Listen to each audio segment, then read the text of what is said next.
Steven, vamos con el tema que vamos a tocar hoy. Es un tema muy interesante. ¿Por qué judíos y musulmanes están en permanente conflicto con el monte del templo? ¿Por qué quieren poseer el monte del templo? Bueno, pues eso tiene una explicación terrenal, política, histórica, que la voy a explicar, y también una razón espiritual, una manifestación de una guerra espiritual entre el bien y el mal, que se manifiesta con la guerra física entre los judíos y los musulmanes. Comienzo con el tema histórico-político, ¿sí? Entonces, muy sencillo, si nosotros vamos a la Biblia, leemos acerca de que durante el Pentateuco, la ley de Moisés, Dios dice más de una vez, específicamente en el libro de Deuteronomio, de que un día cuando van a entrar a la tierra prometida, Él va a elegir un lugar donde va a habitar ahí, donde ahí va a ser su casa. Y ese lugar va a ser el centro para todos los israelitas. Todo lo que quieren estar en la presencia de Dios tienen que llegar a ese lugar. Y ese lugar no sabíamos hasta el libro de Samuel, no sabíamos dónde es ese lugar que Dios va a elegir. Y nada más en los días del rey David, cuando David ya se hizo el rey y ya fue rey por 7 años en una ciudad llamada Hebrón. Esa ciudad de Hebrón es la misma ciudad donde Abraham, Isaac y Jacob fueron enterrados. Hasta el día de hoy se puede ir a ver la tumba de los patriarcas en Hebrón. Y David fue rey sobre toda Israel desde Hebrón. Pero ahí Dios le muestra que él tiene que ir y conquistar una ciudad cananea que se llama Jerusalén. Ahí va la conquista y cumple con el mandamiento de Dios, ¿sí? Conquistar la tierra de los cananeos, porque los cananeos tenían pecado, ¿sí? Y Dios juzgó a los cananeos por sus pecados, por haber sacrificado niños. Los juzgó usando a los israelitas como herramienta de juicio.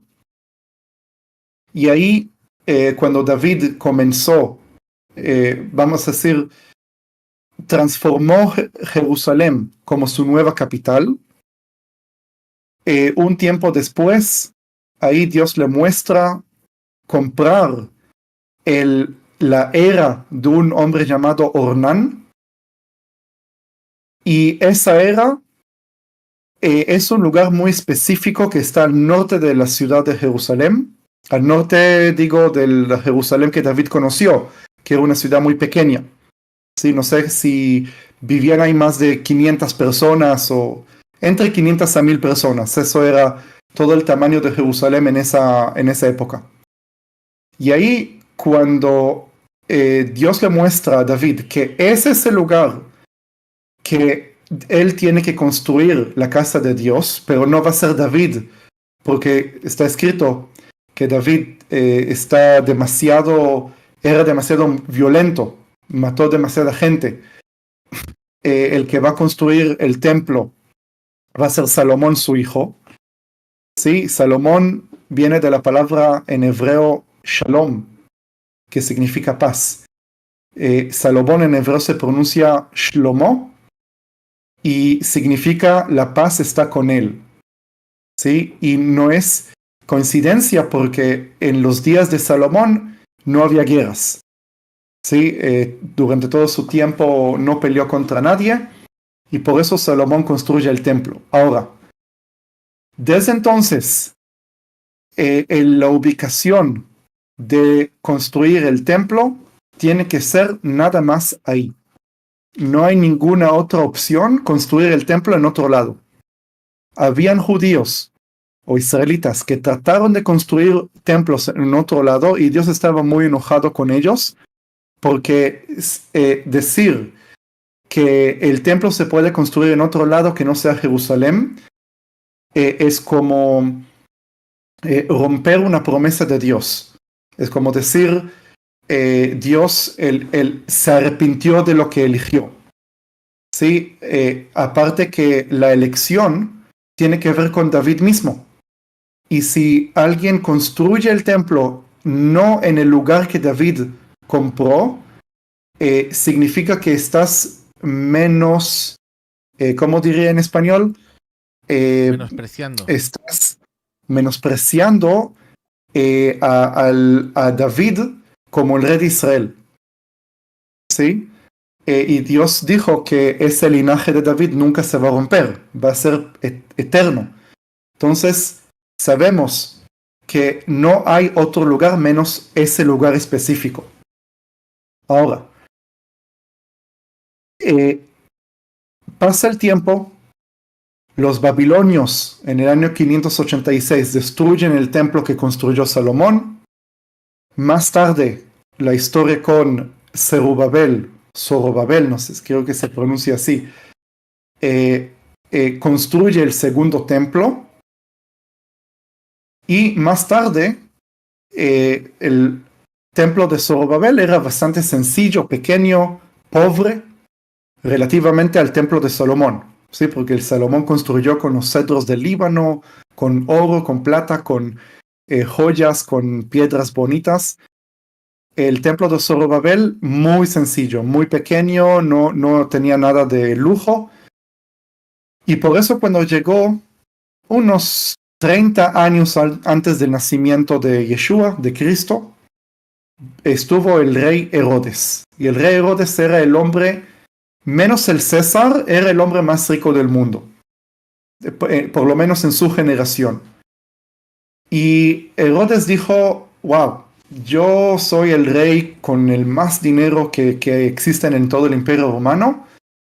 No puedo permitir que el templo que yo tengo en mi lugar, en mi provincia, sea tan sencillo y pobre. Yo quiero ser el templo más grande, más glorioso que existe en el mundo. Entonces, realmente, Herodes comienza a construir. No sabemos exactamente si destruyó el templo de Zorobabel o que, según lo que entendemos, no lo destruyó, sino edificó el nuevo templo quitando partes del templo anterior para que no haya un momento de destrucción, sí, que sea como una continuación. El problema que tuvo Herodes es que como él quiere hacer un monumento gigante, él no puede construir, como dijimos antes, el templo en otra ubicación que no sea la que David eligió, o por lo menos la que Dios le mostró a David, que es ese lugar. Y por eso Herodes tenía un problema, porque el monte donde David eligió construir el templo no era demasiado grande para poder construir el templo en su imaginación, ¿sí? En los planes de Herodes. A ver, Eliezer, si podés poner la imagen de cómo fue el templo de Herodes. Ahí está. El templo de... Ok. El templo de Herodes era gigante y la verdad que el templo mismo se refiere nada más al monumento blanco que está en el centro.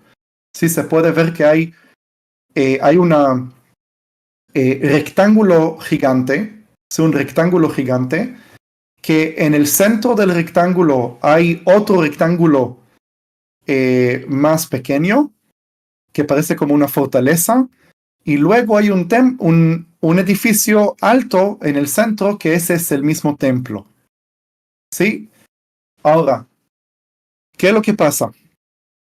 Ese rectángulo gigante que se ve, ¿sí? Esa plataforma, el templo que eligió Dios, el monte que menciona Monte Sión, el monte sagrado, ¿sí? Lo que en los Salmos dice, ¿quién subirá a mi sagrado monte?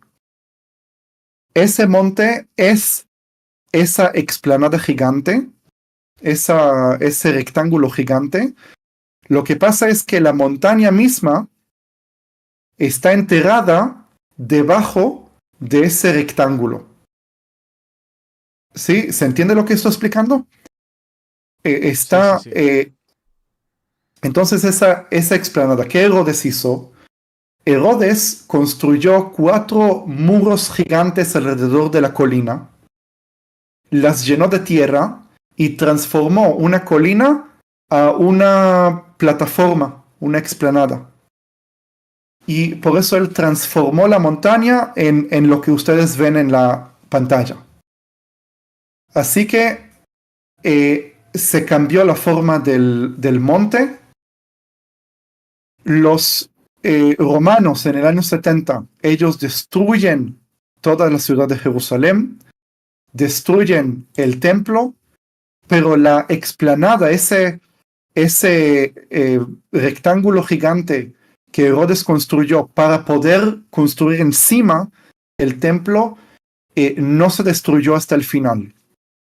Sí, todavía quedaron los cimientos, quedaron las paredes que construyó Herodes, y esas paredes quedaron hasta el día de hoy. ¿Sí? Ahora si podés poner la imagen segunda.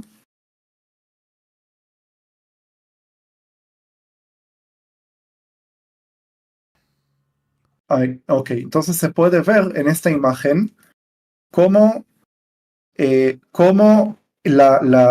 ahora lo vemos de otro ángulo. En la imagen anterior lo mirábamos desde el este y ahora estamos mirando lo mismo pero desde el sur. ¿Sí? No sé si se alcanza a ver, pero ese muro gigante que se ve que está la cúpula dorada, que es lo más famoso, pero más abajo se ve una cúpula gris con un techo gris, y debajo del techo gris se ve una pared gigante. Esa pared gigante es el mismo muro sur del monte del templo, y se puede ver que la cúpula dorada está dentro de un rectángulo gigante donde hay árboles, donde se puede ver un poco de gente ahí que se ven como hormigas. Entonces se puede ver cómo la explanada que construyó Herodes sobrevivió hasta el día de hoy. Digo, uno puede ir y ver esas piedras de hace 2000 años. Pero ¿qué es lo que pasó? Los romanos en el año 70 destruyen el templo, destruyen Jerusalén, ponen una ley que ningún judío puede vivir en Jerusalén y sus alrededores por lo menos un día a pie. Sí, un día de distancia de un día a pie a Jerusalén. Más tarde, en otra rebelión del año 132, los romanos otra vez pelearon contra los judíos, otra vez había un exilio y la población judía casi desaparece de la tierra de Israel, y ahí comienza el exilio del pueblo judío. Sí, durante los primeros 100 años, los judíos inmigran fuera de la tierra de Judá, de la tierra de Israel, llegan a diferentes partes. Ahí en el año 132, que recién mencioné, Adriano, que era el emperador que peleó contra los judíos, él no quiere saber nada con los judíos. Él dice a los judíos, todos los problemas del mundo vienen de los judíos, y por eso tenemos que borrar el nombre Judá del mapa. Y lo hizo literalmente. Digo, literalmente, dio una orden borrar, hacer una X sobre todos los mapas del Imperio Romano, donde aparece el nombre provincia de Judea, o Judá. Digo, si le preguntas a Yeshua en qué lugar vivió, va a decir, yo vivo en Galilea, que es de Judá, que pertenece a una provincia llamada Judá. Pero desde el año 136 más o menos, oficialmente estaba prohibido usar el nombre Judá y se eligió usar el nombre Palestina. ¿Sí? ¿Por qué Palestina? Por los filisteos. ¿Sí? Filisteos y Palestina es lo mismo. Así los romanos pronunciaron el nombre de los filisteos. Y desde entonces todo el mundo llama la tierra de Judá, la llama Palestina. Y es muy curioso porque la razón de por qué la tierra de Judá se llama Palestina es con la intención de borrar el nombre Judá. ¿Sí? Porque si yo soy judío, ¿por qué me llamo judío? Porque vengo de un territorio llamado Judá. Lo mismo un español se llama español porque viene de un país llamado España. Un mexicano se llama mexicano porque viene de un país llamado México. Así que un judío se llama judío porque viene de un país, de un lugar llamado Judea.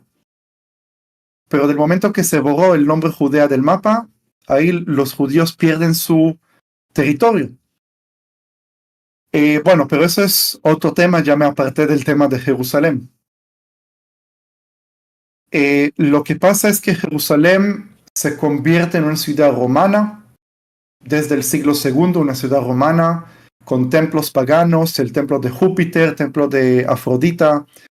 Diferentes cosas están pasando en Jerusalén hasta que nace el Islam en la península árabe. El Islam es una religión, en pocas palabras voy a decir lo siguiente. Muhammad, él recibe una revelación de del ángel Gabriel dentro de una cueva y le dice, le dice muchas cosas, pero voy a decir nada más lo que es relevante para nosotros. Alá le dio a Moisés y a los hijos de Israel, les dio la ley, lo que se le dice en hebreo la Torah. Pero los israelitas o los judíos desobedecieron, y no solamente que desobedecieron, sino que también cambiaron el texto que Alá les dio. Quiere decir que los textos de los judíos son cambiados, son manipulados por los mismos judíos. ¿Y qué pasa con los cristianos? Los cristianos fueron manipulados por los judíos porque los cristianos creen en la misma Biblia judía. Quiere decir que recibieron un texto cambiado, manipulado. Y por eso, ¿qué es la misión de Muhammad? ¿Cuál es la misión de Muhammad? La misión de Muhammad es revelar los textos auténticos de Alá. Lo que Alá realmente quiso revelar desde el comienzo con Moisés y con Jesús. Como los judíos y los cristianos no cumplen lo que Alá quiso, entonces Muhammad es el último profeta que viene a corregir a los judíos y a los musulmanes, a los judíos y a los cristianos, a corregir por qué están mal. Entonces el Islam ya desde el comienzo tiene la idea de el judaísmo y el cristianismo no cumplieron con su meta según Alá, y por eso el Islam viene para corregir. ¿Sí? Bueno, eso es importante de entenderlo porque el Islam comienza en la península árabe y luego sale desde la península árabe después de la muerte de Muhammad un líder militar. Bueno, él era el califa. Sí, no sé si lo digo bien. Era el califa, pero también era el comandante del ejército musulmán. Para no complicar mucho la historia, el Medio Oriente era una frente de dos imperios gigantes. El imperio bizantino cristiano, que su centro era Constantinopla, y el imperio sasano, que es un imperio persa. Los cristianos y los persas, que los persas en ese momento eran de una religión llamada Zaratustra, los bizantinos y los sasanos se estaban peleando constantemente, como 300 años de guerra, ¿sí? Y cada vez que pelean, se hacen más y más débiles, los dos imperios. Y justo cuando están el imperio bizantino y el imperio sasano en su mayor debilidad, después que hicieron una batalla tan dura y tan fuerte que los dos ejércitos quedaron muy débiles, justo en ese momento sale Omar, el general de los musulmanes, el califa, y empieza a conquistar todo el Medio Oriente que pertenecía a los bizantinos cristianos y todo el imperio sasano. Y por eso, en muy poco tiempo, los musulmanes se quedan con todo el Medio Oriente, hasta Persia, lo que hoy es Irán, llega hasta Pakistán, y luego llega a todo el norte de África hasta España. ¿Sí? Y ahí el Medio Oriente se hace musulmán y árabe. ¿Por qué explico esto? Porque en el año 638 fue el año que llegó Omar a Jerusalén. Y Omar, cuando él llega a Jerusalén, él sabe que ese lugar es sagrado para los judíos, como lo más sagrado, ¿sí? Y él sabe que él viene para corregir el judaísmo. Él viene para decir, los judíos se desviaron del camino de Alá, y nosotros estamos aquí para corregir y demostrar cuál es el camino correcto que Alá quiere que los judíos vayan. Y por eso él declara el monte del templo como un lugar sagrado al Islam, construye una mezquita. Eso no está escrito en el Corán, esto es una historia post-Corán, ¿sí? que ya el Corán ya fue escrito. Y ahí él dice que Salomón, cuando construyó el templo, él no construyó un templo judío, él construyó una mezquita. ¿Sí? ¿Por qué? Porque si Salomón creía en el Alá verdadero, los judíos de hoy están desviados del camino de Alá, pero Salomón sí era un profeta preislámico, ¿sí? Porque en el Islam ellos creen que había muchos profetas que vinieron antes de Muhammad, que Yeshua es un profeta musulmán, Elías es un profeta musulmán, David y Salomón son profetas musulmanes. Eso es lo que el Islam enseña.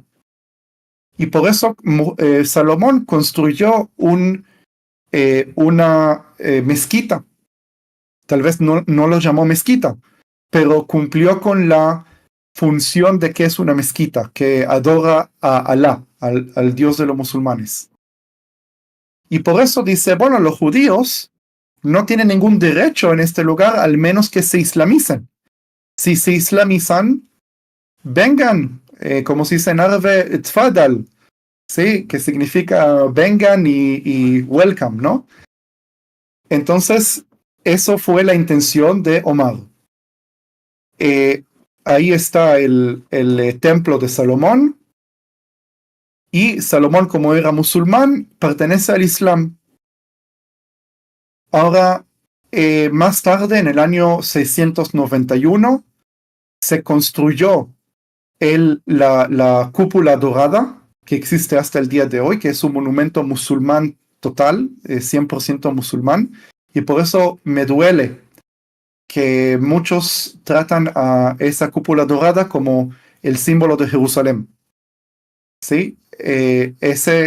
La cúpula dorada está ubicada en la misma ubicación del lugar santísimo que Dios eligió. Sí, esa es la ubicación correcta, pero el mismo monumento glorifica el Islam. Sí, hay versículos del Corán citados por todo alrededor de ese monumento. Y bueno, luego los musulmanes, como ya expliqué, el Corán, el libro del Corán ya fue escrito antes que los musulmanes lleguen a Jerusalén, pero ellos se dan cuenta que si el Islam viene a reemplazar el judaísmo y el cristianismo, viene a corregirlos, se dieron cuenta que el Corán ignoró un detalle muy importante, que en el Corán no aparece ni una sola vez el nombre Jerusalén, tampoco no Sion, ¿sí? No aparece en el Corán nada de Jerusalén. Hay un versículo en el Corán que dice lo siguiente: bendito sea Alá, ¿sí? Eso es lo que dice en la Sura 17, porque el Corán está dividido en como capítulos que se llaman Sura.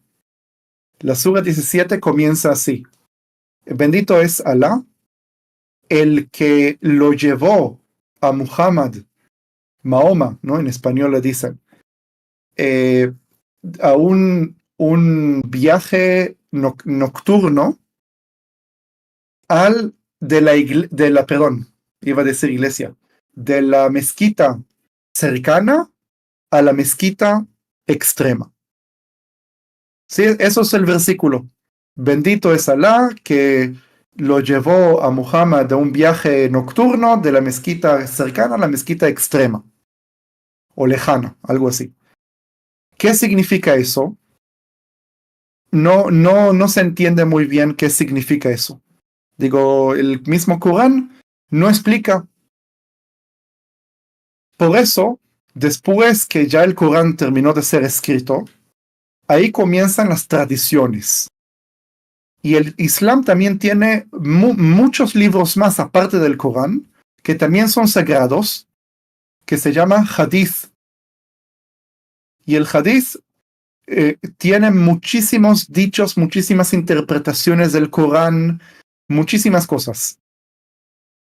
Y hay una interpretación que habla acerca de ese versículo que mencioné antes. Y dice, bueno, ¿qué es lo que pasó? La mezquita cercana es la mezquita de la ciudad Madina, ¿sí? Porque en el Islam está, la ciudad más sagrada se llama Meca, la ciudad número 2 es Madina, las dos están en la península de Arabia, y él está en Madina. El hadith explica de que Alá mandó un caballo con cabeza de mujer y con alas de una ave, que se llama el Burak, que lo llevó a Muhammad así a una mezquita lejana, extrema, que dice que eso es Jerusalén. Ahí está la conexión, ahí conectan Jerusalén con ese versículo. Y dice que Muhammad, cuando llegó, ató el caballo con alas en una pared y subió al monte del templo, y ahí subió hacia el cielo, ascendió, como le pasó como Yeshua, como Jesús ascendió al cielo. ¿Pero por qué ascendió al cielo? Para traer las oraciones musulmanas, ¿sí? Para que ahí los profetas o los ángeles en el cielo les enseñe cómo rezar, cómo orar, cómo hacer sus ritos. Volvió, se subió de nuevo al caballo y se volvió, y todo eso pasó por la noche. Así que eso es la tradición musulmana. ¿Por qué de repente aparece esa tradición? Bueno, históricamente vemos que los musulmanes no tenían ninguna tradición que los conecta a Jerusalén, pero ven que para los judíos y para los cristianos, Jerusalén es lo más sagrado. Sí, también para el cristianismo, Jerusalén es la ciudad más sagrada. No hay otro sitio. Yeshua fue a Jerusalén para ser crucificado y ahí resucitó. Y ahí es donde también va a volver, y ahí es también donde va a establecer su reino de 1000 años. ¿Sí? Pero volviendo a la historia, lo que pasa es así. Los judíos, cuando los musulmanes llegan a Jerusalén, los judíos no están en Jerusalén. ¿Te acordás? Los judíos ya en el siglo II desaparecieron de la tierra de Israel. Por eso ellos llegan en el siglo VII y tienen la libertad de hacer con Jerusalén lo que quieren. Como está escrito en Lucas 21-24, que Jerusalén será hollada por los gentiles hasta que acabe el tiempo de los gentiles. Entonces, Jerusalén fue hollada por los mismos musulmanes, también por cristianos fue hollada. Pero la idea es que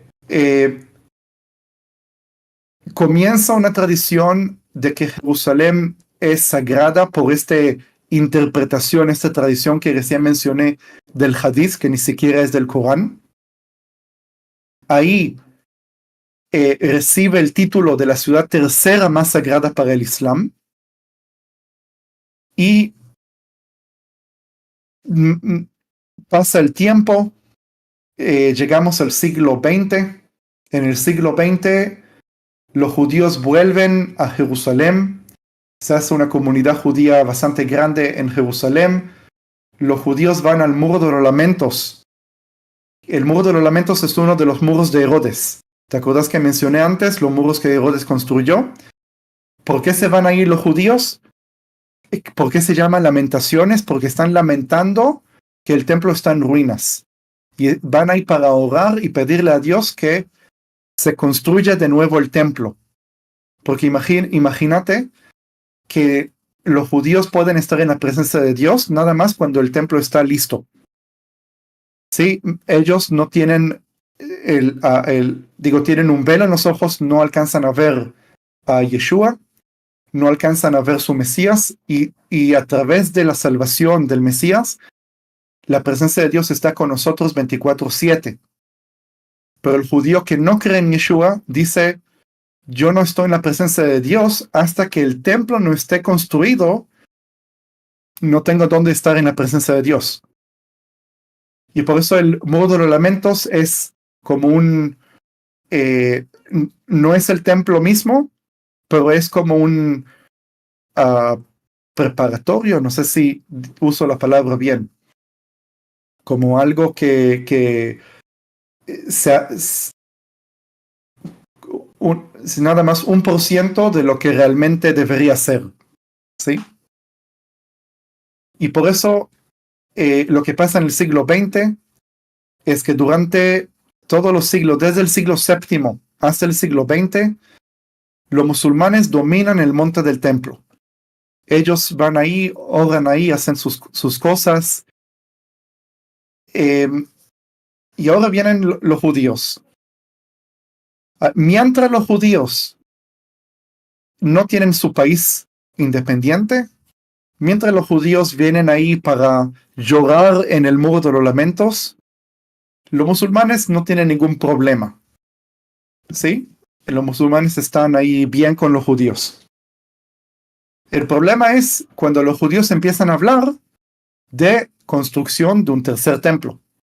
Y como ya dije al principio, es imposible construir el templo en otro lugar que no sea ahí, donde está la cúpula dorada, exactamente en ese lugar.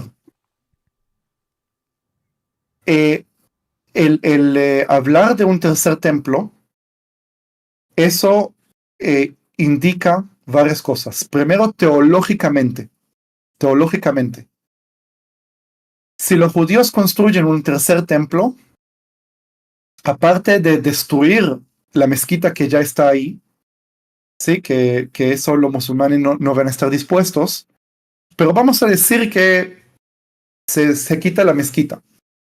La construcción de un tercer templo indica que Dios todavía está con los judíos.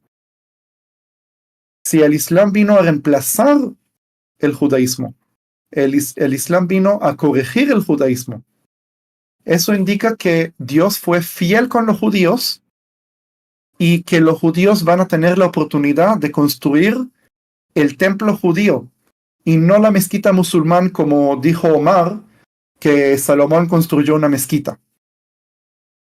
Quiere decir que el hecho que los judíos vuelven a su tierra y vuelven a Jerusalén es una contradicción a la teología musulmana. Es un insulto al Islam. ¿Sí? Lo que pasó es que en la Guerra de Independencia, 1948, al final los jordanos son los que alcanzaron conquistar la mitad de Jerusalén y el monte del templo quedó del lado jordano. Ahora, los jordanos son musulmanes. Los judíos pudieron ver el monte del templo de lejos porque la mitad de Jerusalén quedó en manos de Israel. Y por eso los judíos estaban mirando el monte del templo, llorando, anhelando volver, anhelando poder tener ese lugar de nuevo. Y así fue la situación durante 19 años que Jordania está dominando el monte del templo, y Israel del otro lado sin acceso al monte del templo. Y ahí, en junio de 1967, sucedió una guerra que se llama la Guerra de los 6 días porque duró nada más 6 días. Y en esa guerra Israel alcanzó a echar los jordanos y conquistar toda Jerusalén, incluso el monte del templo. Y los soldados que conquistaron el monte del templo entraron con lágrimas en los ojos porque ellos entendieron que ellos están en un momento histórico. ¿Por qué histórico? Porque desde el año 70, después de Cristo, es verdad que los romanos dominaron Judea, que Judea era parte del Imperio Romano y que los judíos no tenían independencia. Pero los judíos en el monte del templo sí tenían un tipo de independencia en lo religioso. Sí, tenían el permiso, podían hacerlo libremente, ir al templo, sacrificar, orar, hacer lo que quieran en el templo. Los romanos no prohibieron eso. Al contrario, habían soldados romanos que protegieron a los peregrinos que lleguen bien a Jerusalén. Tenían que pagar, ¿no? Tenían que pagar un tax, ¿cómo se dice? Impuesto. Pero lo permitía, no había ningún problema. Desde el año 70, después de Cristo, ahí los judíos dejaron de dominar el monte del templo, y hasta junio de 1967, los judíos no pudieron dominar el monte del templo, y los soldados israelíes entienden que después de casi 2000 años, judíos vuelven a su lugar más sagrado, al lugar donde se debe construir el templo, donde ahí está la presencia de Dios. Y en ese momento, ahí levanta la cabeza el movimiento islámico diciendo, wow, ahora los judíos nos van a tirar abajo la mezquita que es sagrada para nosotros. Tenemos que unirnos alrededor de esa idea. La idea de que ahora la mezquita, que ellos le dicen la mezquita de Al-Aqsa, que significa en árabe la mezquita extrema. ¿Sí? ¿Te acordás del versículo que mencioné antes del Corán? De la mezquita extrema donde Muhammad llegó hasta ahí, la mezquita de Al-Aqsa. Tenemos que unir todos los musulmanes en el mundo para defender la mezquita Al-Aqsa. ¿Sí? Ahora, en la Guerra de los 6 días, ya los primeros días, el rabino principal del ejército israelí ya dio una orden tirar abajo la mezquita. Sí, porque hay que entender eso. Yo, como judío creyente en Yeshua, no necesito el templo. Cristo es mi templo. Pero para los judíos que tienen velo y no alcanzan a ver quién es su Mesías, para cumplir su destino espiritual, su llamado espiritual, hace falta el templo. Sin el templo no se puede cumplir la ley. Sin el templo no se puede festejar las fiestas.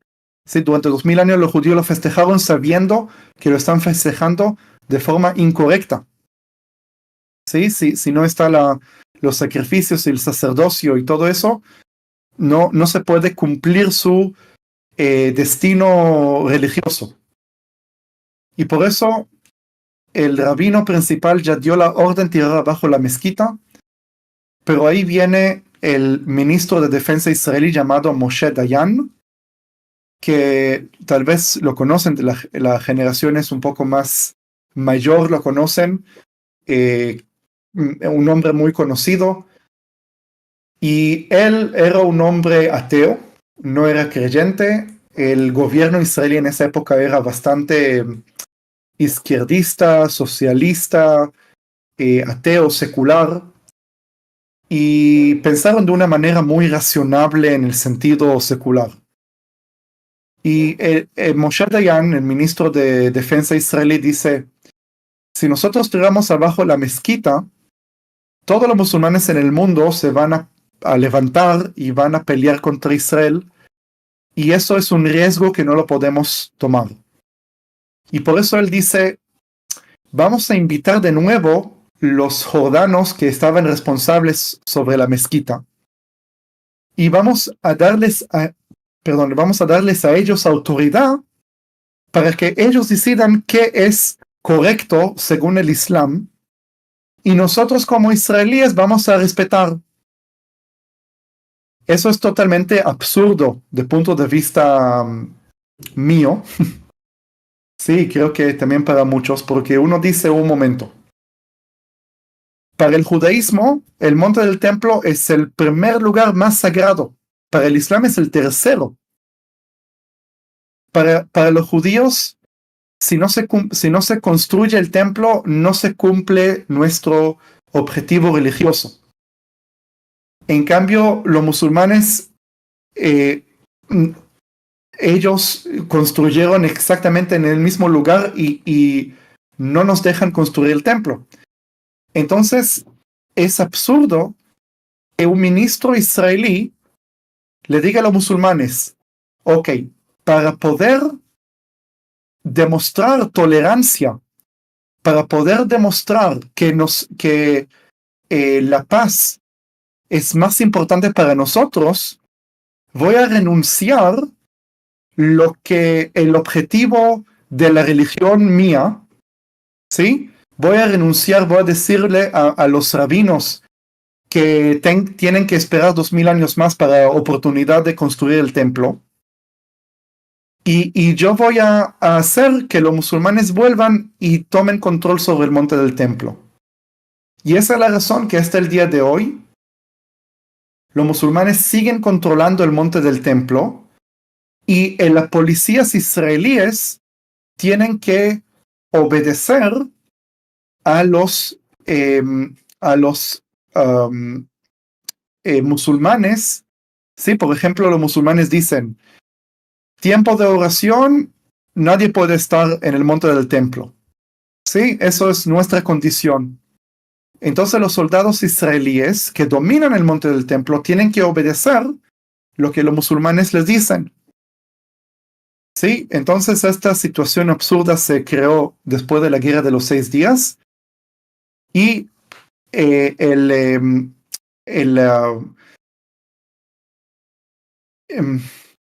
estoy buscando la palabra exacta. En hebreo, nosotros decimos que cuando uno juega con cartas, ¿no? Entonces tiene una carta que es muy... un as bajo la manga. Un as bajo la manga, exacto. Lo que los palestinos se ponen ahí, el as bajo la manga, es el tema de la mezquita de Al-Aqsa, el monte del templo. Porque el mundo, la mayoría de los gobiernos árabes musulmanes, ya no le interesa tanto el tema del conflicto con los palestinos. Digo, el mundo y los países árabes trataron tanto de proveer solución con los palestinos que ya tengan país. Israel les ofreció 5 veces un país palestino. Estados Unidos trató. Y los países árabes trataron, ¿sí? Los egipcios trataron, todos trataron de ayudarles a los palestinos llegar a una solución con su problemas. Y los palestinos siempre dicen que no queremos nada, no queremos saber nada, queremos que Israel desaparezca. Esa es la condición de los palestinos, que Israel desaparezca. Entonces los países árabes ya están cansados de los palestinos, ya están, no queremos más escuchar de sus problemas, de sus quejas, ¿no? Pero ahí siempre los palestinos sacan el tema de ¿y quién va a cuidar la mezquita de Al-Aqsa? ¿Quién va a cuidar que los sionistas malvados no la destruyan? ¿Quién va a proteger al lugar sagrado para el Islam? Y ahí los gobiernos de los países árabes tal vez no quieren ayudar a los palestinos, no quieren cooperar con ellos, pero la población, sí, porque hay diferencia entre el gobierno y entre la población. Por ejemplo, Egipto. El gobierno de Egipto es secular, no es musulmán islámico radical. El gobierno es secular y el gobierno entiende racionalmente que tiene que cooperar con Israel. Pero los millones y millones que viven en Egipto son musulmanes radicales que nunca van a reconocer Israel y no quieren ninguna relación con Israel. Entonces tal vez el gobierno de Egipto está bien con Israel, pero la población sale a manifestar y muerte a Israel y vamos a hacer todo para en contra de Israel. Y por eso ahí los musulmanes salen diciendo los judíos van a destruir Al-Aqsa, los judíos van a destruir el monte del templo, y ahí salen todos a las calles a manifestar, y eso es el fuel, ¿cómo se dice? La gasolina que hace mantener todo el tiempo este conflicto vivo, que todo el tiempo sigan hablando, porque al final, claro, hay un conflicto político de que los israelíes robaron territorios a los palestinos y los refugiados y todo eso. Existe ese argumento y se puede negociarlo, pero al final, también si no existiría ese argumento de que los judíos robaron las tierras a los palestinos y todo eso, al final es una guerra religiosa. Al final, la razón de por qué no quieren que Israel esté en el Medio Oriente, que los judíos se vayan, es porque creen que los judíos vuelven a su tierra, contradice el Islam, contradice la teología musulmana. No sé si alcancé a aclarar toda la parte política de dónde está Jerusalén en el conflicto. Sí, totalmente. Yo creo que lo has explicado muy bien. Has dado una gran explicación desde el principio hasta los días en los que hoy estamos. Sí que es cierto que algunas preguntas proféticas, mientras yo estaba escuchando todo lo que decías, por ejemplo, tienen que construir el tercer templo en el mismo lugar, porque claro, la explanada es muy grande, o sea, podrían construir el tercer templo cerca. No sé si les molestaría Sí. mucho a los musulmanes, entiendo que sí, pero tiene que ser justo donde está la cúpula, ahí en ese lugar, justo ahí. Bueno, la tradición o la idea tradicional de dónde está ubicado el lugar santísimo es donde está la cúpula. El problema es que los musulmanes, ya desde el siglo XIX, cuando llegaron algunos arqueólogos, ¿sí? La arqueología es una ciencia que se empezó a desarrollar en el siglo XIX. Cuando llegan alemanes, ingleses, americanos para investigar el monte del templo, ya ahí los musulmanes no permitieron hacer excavaciones. Y hasta el día de hoy está prohibido porque es lugar muy sensible. Si los judíos lo hacen, están rompiendo los acuerdos que mencioné antes. Y por eso no podemos hacer excavaciones arqueológicas para descubrir dónde estaba realmente el templo. Y no te puedo decir, hay más de 100 opiniones diferentes de arqueólogos, geólogos, arquitectos que estuvieron investigando nada más superficialmente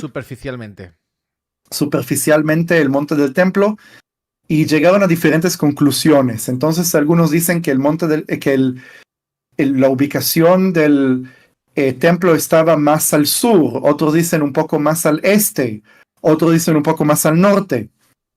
Yo escuché una explicación muy buena de por qué está un poquito más al sur.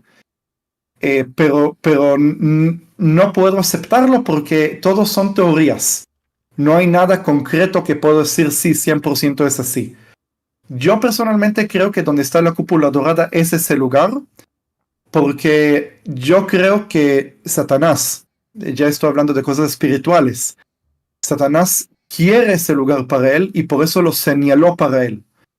Sí, por eso creo que no es casualidad que ese es el mismo lugar. Ahora, hay un rabino que trató de hacer una propuesta con el Islam y algunos líderes musulmanes justamente lo escuchó y están de acuerdo. Entonces hay un plan de hacer una mezquita y un templo que estén en el mismo complejo, el templo judío y la mezquita musulmana. Primero que por sí mismo creo que es una abominación. Sí, porque ¿cómo vas? Dios todo el tiempo dice en la Biblia que no traer nada inmundo al monte del templo, que no hay contaminar mi casa. Sí, eso lo dice en toda la Biblia. Y hay versículos que dicen que aquel día no va a haber más incircuncidados sobre mi monte. Sí, quiere decir que el templo del monte tiene que ser la casa de Dios. Entonces, ¿cómo vas a convertir la casa de Dios que va a ser vecino, que va a construir otra casa más de otro Dios? Sí, poner un Dios ajeno, como, no sé, Júpiter o Hare Krishna o lo que sea, construir un templo apegado al templo del Dios de Israel en el monte sagrado de Jerusalén. Pero eso es un proyecto que ya está. Eso es una idea, un plan que existe, pero ¿quién son los que lo apoyan ese plan? Ese rabino y ese líder musulmán. Ya está. Digo, no es algo que fue aceptado por multitudes. Al contrario, creo que los musulmanes no van a estar de acuerdo. La mayoría de los musulmanes no van a estar de acuerdo y la mayoría de los judíos no van a estar de acuerdo con eso. Nada más menciono que existe un plan así y que un rabino trató de negociar para ver si es posible hacerlo. Pero para contestar tu pregunta, sí, el monte del templo, la cúpula dorada, ese es el lugar donde tiene que ser el templo. Y también si no es ese mismo lugar, si es más al sur, más al este, más al norte, al oeste no puede ser porque ya es demasiado cerca al precipicio. Pero puede ser o al sur o al norte o al este. De todas maneras, yo no creo que alguien va a estar dispuesto a compartir. ¿Sí? Si los musulmanes de repente deciden que el monte sagrado de ellos no está en Jerusalén y está en otro lado, y hay musulmanes que dicen eso, que dicen que la tradición en el Hadís que yo mencioné no es auténtica, fue manipulada por razones políticas, ¿sí? Y hay algunos musulmanes, son muy pocos, pero algunos musulmanes que dicen que la mezquita extrema no es Jerusalén, sino es otro lugar que está en la península de Arabia. Si algún día de repente esa idea se hace popular y de repente esa idea de que Jerusalén no es el lugar de repente todos los musulmanes dicen, wow, perdón, nos equivocamos por 1400 años, el lugar sagrado de nosotros no está en Jerusalén, sino en otro lugar. Muy bien, solucionamos el problema. El problema que, como expliqué antes, no es solamente cuestión de la tradición musulmana, sino que es también política, de que los mismos palestinos se agarran de Jerusalén diciendo, este es nuestro as bajo nuestra manga, que no importa lo que hagamos, mientras nos agarramos de esa mezquita, el mundo nos va a apoyar, los musulmanes van a estar con nosotros. ¿Por qué, Steven, dices que todo empezó allí y todo un día terminará allí? ¿Qué va a pasar exactamente? ¿Cuál va a ser el fin de este lugar? Bueno, ¿por qué todo comenzó ahí? Bueno, eso está en mi libro que ya lo mencioné varias veces, Jerusalén desde el paraíso hasta la eternidad. Esa es mi propia teoría, que yo creo que Jerusalén es el mismo lugar que nosotros leemos en Génesis 2 y 3 acerca del jardín del Edén. No voy a dar la explicación de por qué creo yo así, pero lo baso en versículos de la Biblia y en la geografía. Y por eso yo creo que ese lugar es donde nosotros fuimos creados y de ese lugar también fuimos echados por causa del pecado. Y cuando más tarde Dios le muestra a Abraham que él le promete una tierra, le promete una herencia, ¿cómo se dice la palabra? Una propiedad. Sí, Dios le promete a Abraham una propiedad. Se trata de una propiedad física que es la tierra de Canaán, pero en la carta a los Hebreos, capítulo 11, ahí aparece de que la ciudad que Abraham esperó cuando llegó a la tierra de Canaán es una ciudad que no fue edificada por manos de hombre. Así que Dios es su arquitecto. Y esa ciudad podemos entenderlo en la carta de los Hebreos, que se trata de la Jerusalén celestial. Entonces, nuestra herencia espiritual es nuestra ciudadanía que ya tenemos en la Jerusalén celestial, en el monte Sión de arriba. Y mientras tanto, Jerusalén terrenal, como dice Pablo, es una sierva, una esclava, junto con sus hijos, que son los judíos. Mientras la Jerusalén celestial es la libre y la salva, un día todas las naciones se van a unir, como dice en Salmo 2, sí, en el Salmo 2 dice que todas las naciones se van a unir, porque el rey, que es el Hijo de Dios, Dios el Padre lo va a poner sobre el monte Sión. ¿Sí? ¿Por qué las naciones se van a unir? Porque el rey va a recibir su heredad, que es el monte Sión, y las naciones no quieren eso. Las naciones no quieren que el Mesías reciba su herencia. Las naciones quieren esa herencia para ellos. Sí, eso es lo que la Biblia enseña. Y ¿qué es lo que pasa? Del momento que el Hijo de Dios recibe su herencia, que es el monte Sión, las naciones pierden su herencia. Porque del momento que el Mesías llega, las naciones van a tener que someterse al Mesías. El Mesías se va a convertir en el rey de todo el mundo y todos los gobiernos van a ser cancelados. ¿Sí? Mientras tanto, los gobiernos hacen lo que quieren, el espíritu del anticristo festeja haciendo acá esto, haciendo allá el otro. El norte de Corea, Irán, África, cada gobierno hace lo que quiere. Cuando el Mesías esté sobre el monte Sión, se acaba todo, game over. Sí, no va a haber más nación que va a hacer lo que quiere, todos van a estar sujetos al Mesías. Y por eso las naciones van a tener que unirse para pelear contra el Mesías, que no descienda al monte Sión, que no venga y no establece su gobierno. ¿Y qué es lo que va a pasar? Al final, el Mesías va a vencer todas esas naciones. Eso es lo que se llama, en forma equivocada, se llama la batalla del Armagedón, que eso también lo explico en mi libro, por qué es equivocado llamarlo Armagedón.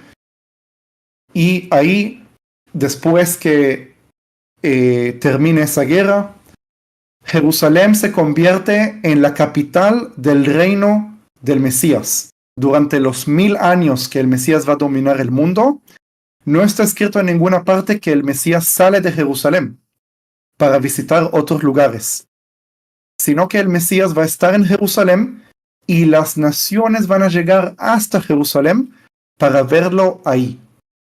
Sí, aparece eso también en Isaías, también en Zacarías, y por eso Jerusalén va a ser el centro del mundo. Todas las naciones se van a reunir allí. Y al final, la Jerusalén celestial y la Jerusalén terrenal se van a unir. Entonces nuestra herencia que está en el cielo ya no va a estar más en el cielo, va a estar en la tierra.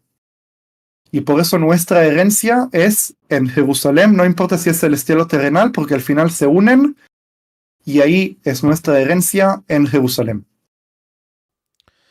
Si queréis más detalles sobre todo lo que hemos hablado acerca del monte del templo, Steven, como ha dicho antes, tiene un precioso libro que se llama Jerusalén desde el paraíso hasta la eternidad. Aquí tenéis el libro, lo podéis conseguir en Amazon, no sé si lo has leído ya, pero si ya lo has leído, ponnos en comentarios qué te ha parecido el libro.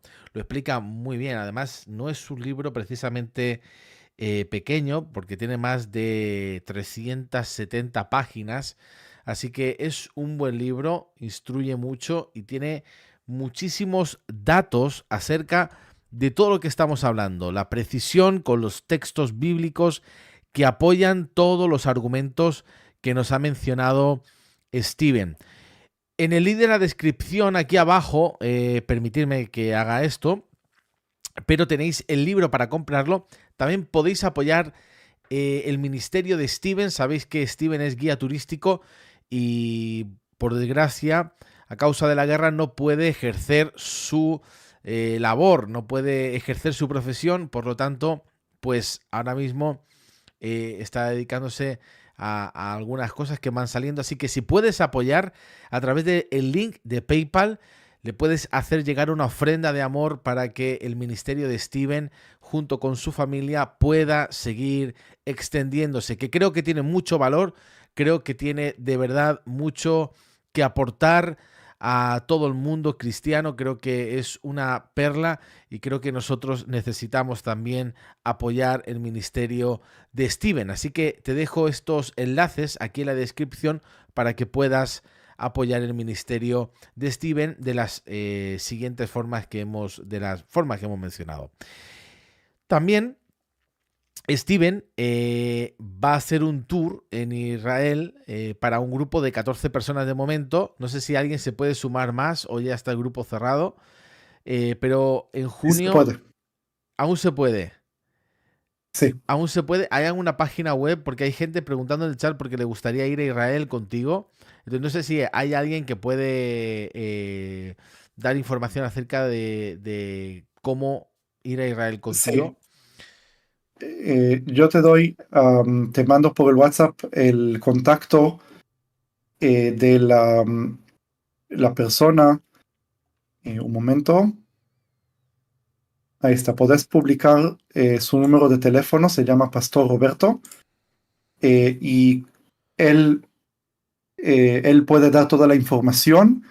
El tour es del 10 al 18 de junio. Son 8 días de tour. Yo voy a ser el guía. No sé cuántas más oportunidades voy a tener para poder ser guía de grupos en este tiempo. No es que dejo del todo de ser guía, pero sí me estoy ocupando en otras cosas que no son turismo. Entonces, eso es una oportunidad para ustedes poder estar conmigo en un tour. Entonces, se pueden contactar con el Pastor Roberto, que él les da toda la información, los precios, los vuelos, todo lo que hace falta saber. Y si están disponibles entre el 10 al 18 de junio, se pueden unir al grupo que ya está listo. Mientras tanto, hay unos 14 personas, pero estamos esperando que se unan más. He puesto en el chat el número del Pastor Roberto, 606 454653. Se llama Roberto, viaja a Israel con Steven. Ahí lo he puesto, lo he fijado en el chat. Así que pues escribir al Pastor Roberto si queréis viajar con Steven a Israel, porque va a ser un viaje... ¿De cuántos días, Steven? Son 8 días. 8 días y bastante completo. Vamos a pasear. Bueno, yo cuando planeo el tour que vamos, es un tour que es un poco más de estudio que de turismo y incluye muchos sitios, que algunos sitios son los obvios, como Jerusalén, como el Mar de Galilea. Otros sitios que son menos conocidos, que tal vez ustedes nunca escucharon, pero sí son bíblicos, sí son lugares que podemos estudiar sobre historias de la Biblia, del Antiguo Testamento, cosas que no son muy comunes, que no son muy turísticas.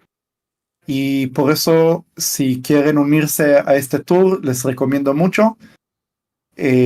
Junio, falta poco, sí hay que ya inscribirse. Pues ya sabéis lo que tenéis que hacer. Y con respecto al Monte del Templo, yo quería hacerte otra pregunta. Una pregunta que también creo que es interesante con respecto a este tema, ¿no?, que estamos tratando. ¿Hay alguna profecía en la Biblia, algún texto, versículo, sobre lo que pasará exactamente en el Monte del Templo? ¿Hay un texto que puedas mencionar que hable acerca de esta profecía que ha de cumplirse en el futuro? Claro. Bueno, no me preparé con textos, con exactamente dónde está escrito, pero si me quieres ayudar a ver dónde está escrito. Yo te ayudo. Primero que Daniel menciona la abominación solemne, no sé si lo digo bien en español, que es Es abominación desoladora. desoladora, gracias. Y Yeshua mismo, Jesús, cita a Daniel y dice, como dijo Daniel, va a llegar lo que nosotros después le llamamos el anticristo y va a poner la abominación desoladora en el monte del templo. Después leemos en Apocalipsis y en diferentes lugares de que va a ser una imagen, una estatua, algo que todos van a tener que adorarlo, imagen de la misma bestia o del mismo anticristo. Y está escrito que va a tener poder, la estatua, poder de hablar. ¿Sí? Y eso no, con la tecnología de hoy, obviamente que es posible. Algunos ya están hablando que eso es inteligencia artificial, puede ser, eso es posible. No lo estoy diciendo que no, pero puede ser cualquier otra cosa, no sé.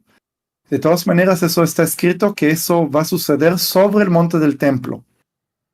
¿Sí? Y por eso lo que nosotros creemos es que para la llegada del anticristo, se va a tener que construir el templo, el tercer templo. No sé exactamente cómo va a suceder eso. La escena más probable es que el mismo anticristo sea un hombre con tanto poder político, tal vez religioso, que va a poder alcanzar o hacer un acuerdo con los musulmanes, ¿sí? Para poder quitar esa mezquita y construir un tercer templo, o vencer a los musulmanes, ¿sí? Esa es las dos opciones que yo veo, tal vez una tercera opción que yo no conozco. Pero esas dos opciones son las más probables. Yo justamente estoy con la opción número uno de que sí va a alcanzar de convencer a los musulmanes, cooperar con ellos para que quiten la mezquita o que, no sé, que se cambien de opinión los musulmanes por alguna otra cosa, porque está escrito que el anticristo va a alcanzar a hacer un acuerdo de paz, ¿sí? Y muy posible que el anticristo cumpla la expectativa también del Islam, como el Mahdi, que él va a venir y reinar sobre todo el mundo, y también al Mesías de la religión judía, porque los judíos creen que debe llegar el Mesías, pero no creen que es Jesús, dicen que es otro. Entonces, la condición para la religión judía, cómo se reconoce un Mesías, es que se construya el templo. Entonces, va a venir un anticristo, va a construir el templo, va a alcanzar a ser una paz mundial, y los judíos van a decir, miren, ahí está nuestro Mesías, que lo estamos esperando. Ahí está el que alcanzó a hacer una paz mundial y un templo para Dios, pero esa paz va a durar nada más 3 años y medio, como las profecías nos muestran. Y por eso, y ahí los judíos descubren que estaban creyendo en un Mesías falso. Otra vez, esta parte de que ellos van a creer que es Mesías, eso es mi interpretación, no es, eso es la escena probable que tiene sentido. Sí, pero otra vez, no soy profeta en ese sentido que voy a decir sí, así va a ser y punto. Y bueno, ¿qué más lo que va a pasar? Luego en Apocalipsis está escrito que el Cordero, que es nuestro amado Señor, va a estar parado sobre el monte Sión con los 144,000 elegidos. Sí, hay un versículo que eso es lo que dice. Yo creo que eso va a suceder al momento que cae el reino del anticristo. Lo primero que hace, el Mesías desciende del cielo, destruye los enemigos de Israel, su planta de su pie toca el monte de los olivos, como dice en Zacarías 14, y luego entra al monte Sión, al monte del templo, donde está la cúpula dorada, y está escrito en Apocalipsis y está parado sobre el Cordero sobre el monte Sión con los 144,000. Y ahí comienza el reino de Cristo, el reino del Mesías sobre todo el mundo durante los 1000 años.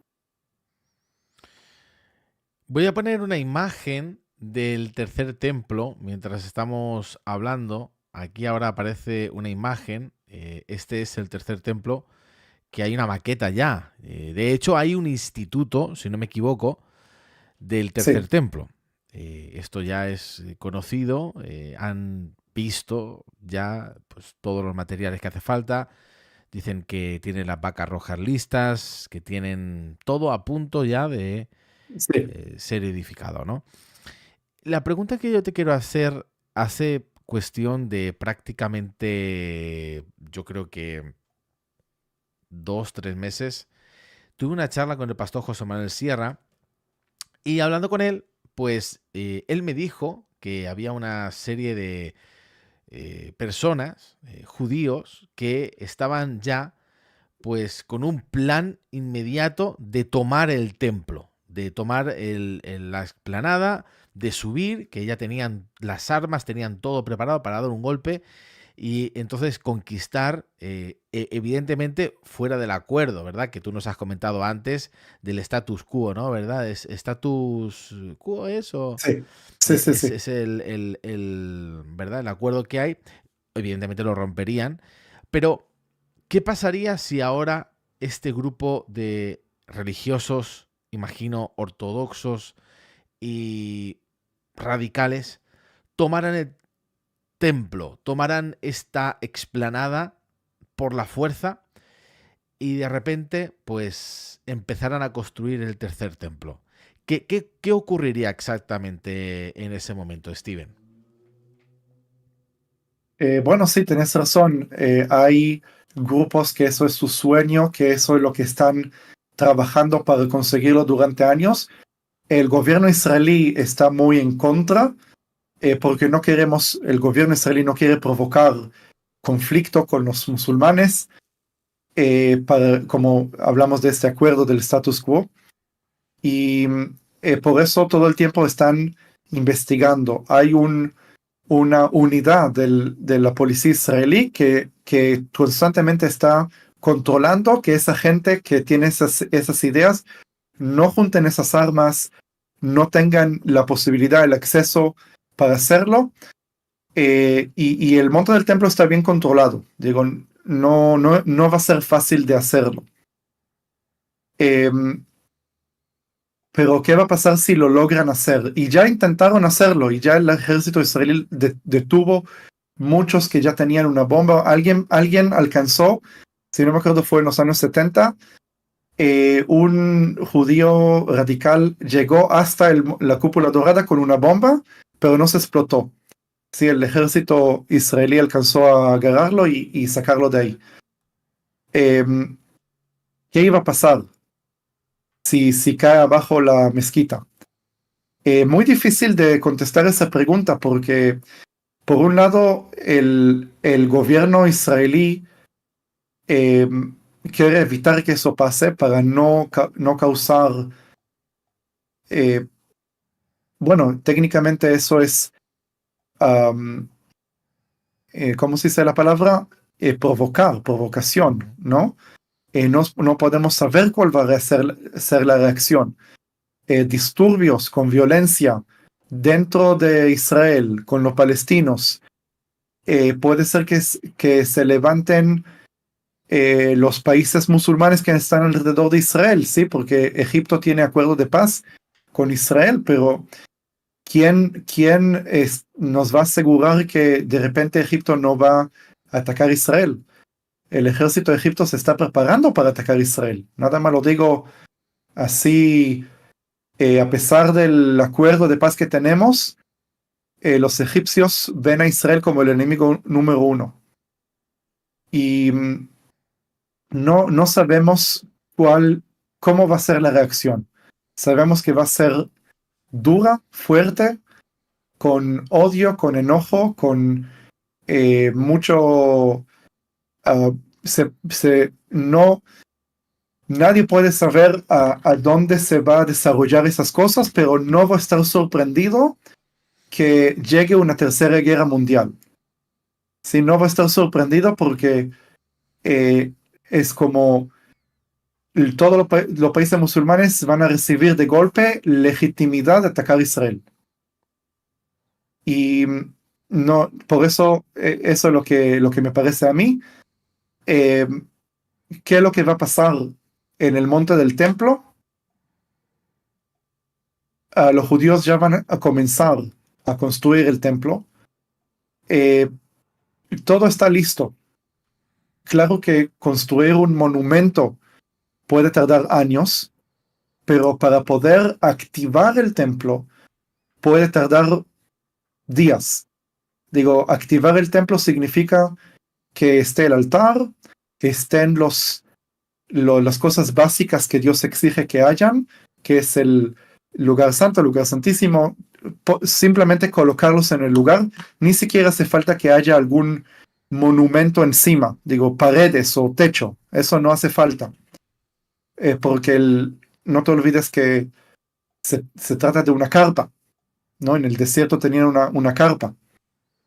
Y por eso en pocos días se puede activar el templo y hay sacerdotes y hay sacrificios y hay todo el trabajo que hacían, pero la construcción del mismo templo puede tardar años, tal vez 30 años también.